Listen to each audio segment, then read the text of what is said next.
How's it going, folks? So I'm going to be talking about the new upcoming album from the band Stormborn. The name of this album is Zenith, and it comes out this Friday, April 26th.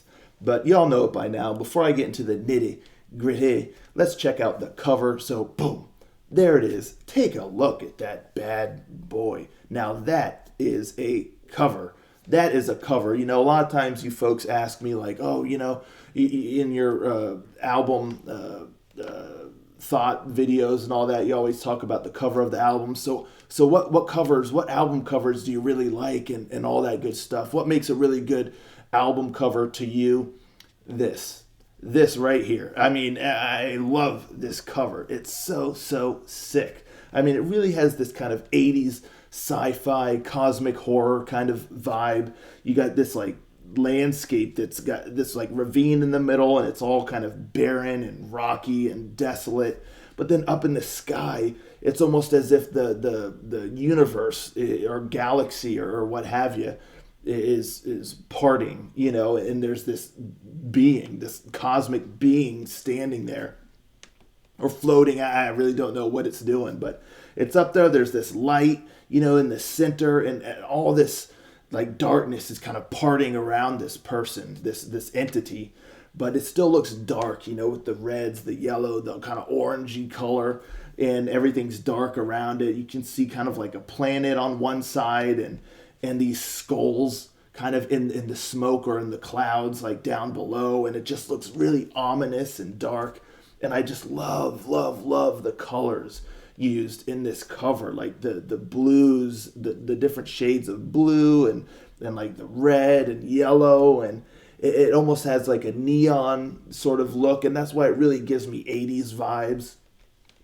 Like, it's not neon, but like I think y'all know what I mean. And like I said, just this entity up there in the middle of it all, just like ripping through the seams of reality and the universe and all that.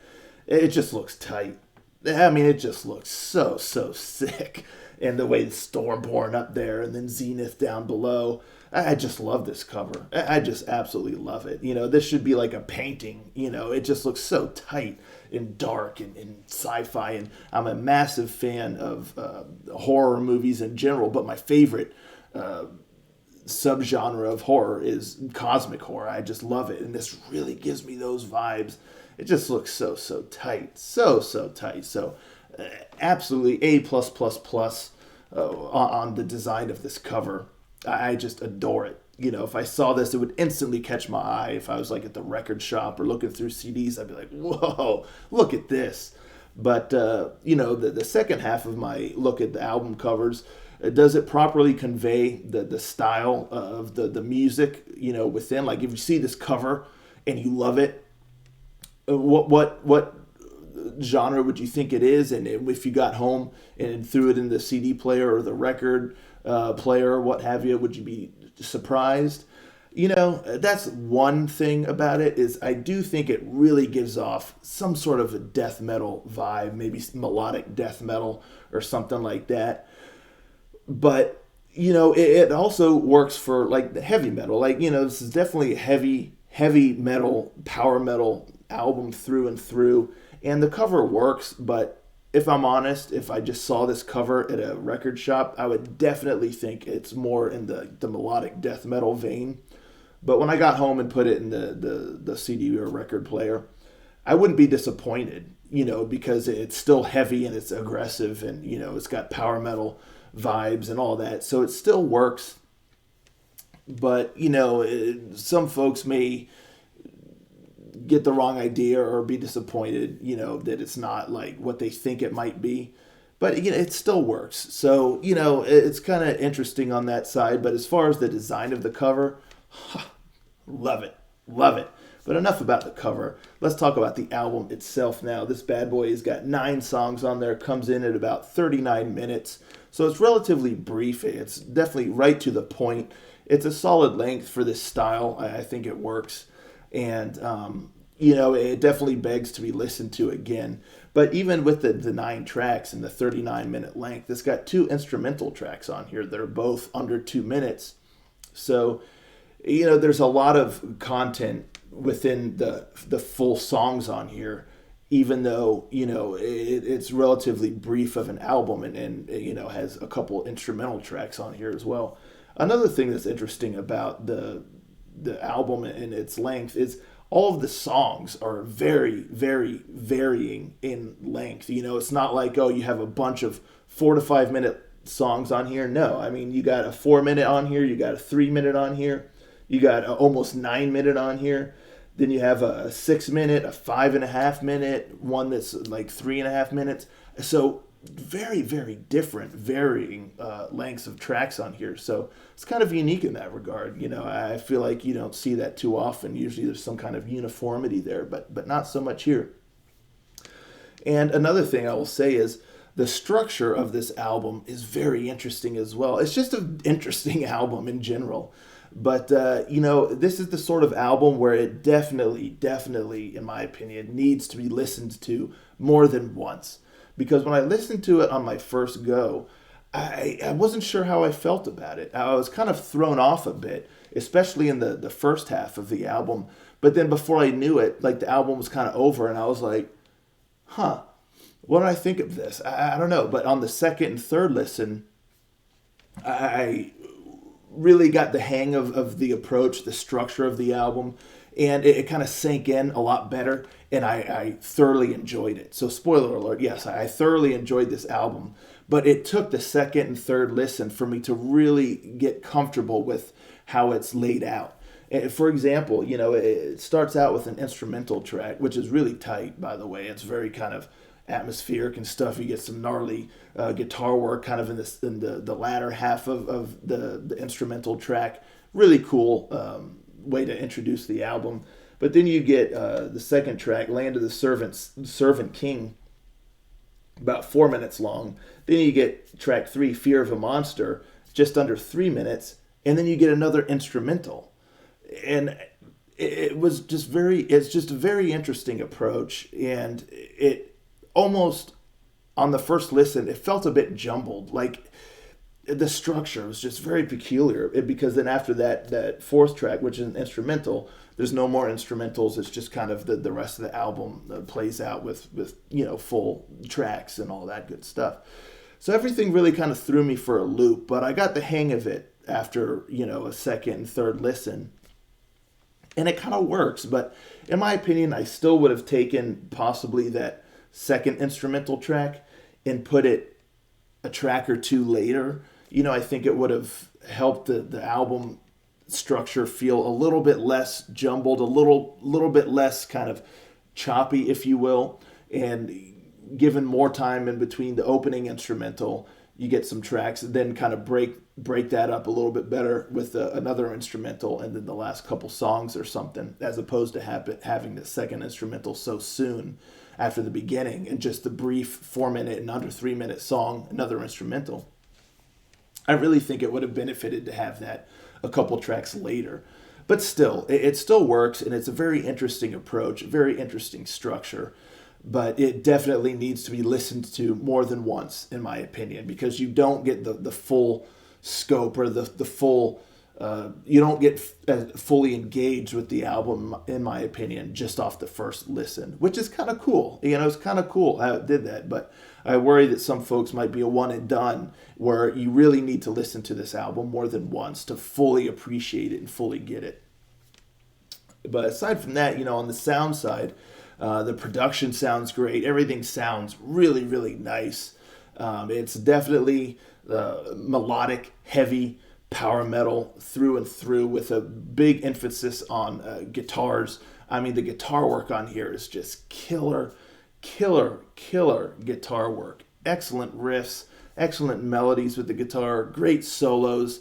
You got like dual guitars kind of going, and they're layered so well, and they sound excellent. And it really is what drives the sound of the album and the songs in general. It's really the core of the album, I believe, is the guitar work. And it just sounds excellent. Guitar fans will just eat this up. It just sounds really, really great. The album, after you get that first instrumental track, it kicks off. It just starts going. For example, the second track, Land of the Servant King, I mean, it just starts ripping. It just starts going, and it doesn't let up. Aside from that second instrumental track, it really doesn't let up until the end, which track 8, you kind of get a real nice ballad-like epic sort of to round out the album. But this song is this album's quite speedy for the most part, quite ripping, and just the guitars are just so good, so good. And like I said, layered gloriously with one another, so they just work in such unison and create such an awesome sound. So excellent guitar work. The drumming and all of that good stuff is really solid as well, with some great fills. You get great tempo with the drums, and the bass adding a nice thumping kind of thundering sound in the background. But the guitars really take the spotlight and really drive the songs, and it's just excellent. And like I said, the production quality, the mixing and mastering is so great that everything, even though there's a lot going on in spots, you can hear it all nice and clearly, and it just works together beautifully. And the vocals, excellent vocals. Really cool voice this fella's got. Somewhat unique in the sense that he really has a nice kind of harshness to his voice. A nice aggressiveness to a lot of the delivery with the vocals, and it suits the sound. The heaviness and speediness of the sound. So he's really got that, but he's got a nice range as well. He can really do nice melodic sections, really, hit some great high notes, and just, everything in between. So it's a really, really cool approach, and it's just something that this band's got something that really sets it apart throughout the musicianship and the vocals, and even in the structure they chose to go with in the album. Very different, but it all works really well. And like I said, the vocals, the delivery is on point, the aggressiveness, the more melodic nature in spots, depending on the song, depending on the moment, he really adapts his voice well. And most of these songs, they're very aggressive and heavy throughout majority of the verses, but then you get a nice melodic chorus, which helps it to, it rounds it out well, where it's not just non-stop heavy aggression, where you get that nice melodic chorus where it's almost, that's where the listener can really kind of feel part of the song and really kind of get that moment of engagement and all of that. And then you get that heaviness again where you're headbanging, fist pumping, and then you get the nice melodic chorus again. So yeah, I like the structure of the songs, the approach they took, and it works really well. That nice balance between the heavy aggressiveness with the more melodic, listener-friendly choruses. And again, for example, with the structure of the album, track 2, Land of the Servant King, it comes right out the gate, after that opening instrumental, and really hits you hard and heavy, and just grabs you by the shirt collar and pulls you along. But then, it's over so quick, and then you get a brief next song and then instrumental. So I didn't quite fully get into anything really on the first listen, but on the second listen and third listen and all that good stuff, Land of the Servant King, track 2, became one of my favorites on the album, and it really resonated. So listen to this album more than once. If you listen to anything that I say in this entire video, listen to this album more than once. I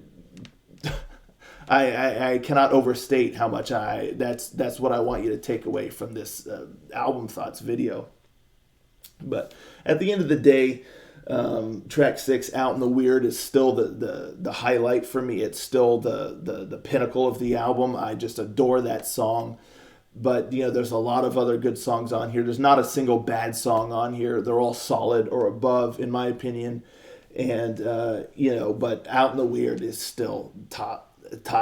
I just love that song. It's so awesome. But it's all rounded out well with track 9, Echo, which, like I said, is like a ballad-like epic, and it's all over under 40 minutes. So it's very easy to jump back in and give it another go.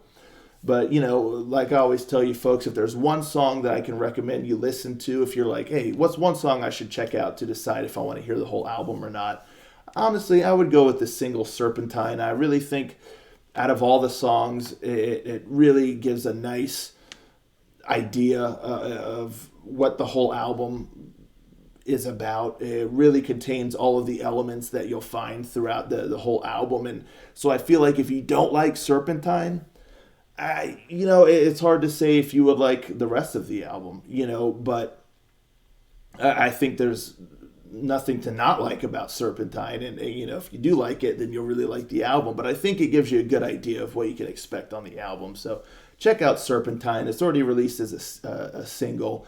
And but yeah, I mean, it's a really, really solid album. Interesting approach to the structure of the album, but you listen to it more than once. Listen to it more than once, please. That's the best thing I can say, because it really, really, you really get the essence of the album. You really get it. You really are able to get into it after more than one listen. And perhaps a lot of you folks may just fall right into it with the first listen. But if you don't, give it another listen. Give it another listen. Yeah, so that's my thoughts on this album. Really solid. I was definitely impressed. My expectations were high, and it met those expectations. Really solid, and that's what I got to say about that. So let me know, folks, in the comments down below. What you think of the singles released so far. Are you looking forward to this album releasing this Friday, April 26th? And once you do listen to it, come back here. Let me know in the comments what you think of it. So, yeah, that's Stormborn with their new upcoming album, Zenith, out this Friday, April 26th. That's what I got for you folks, and I'll catch you all next time. Ranger, out.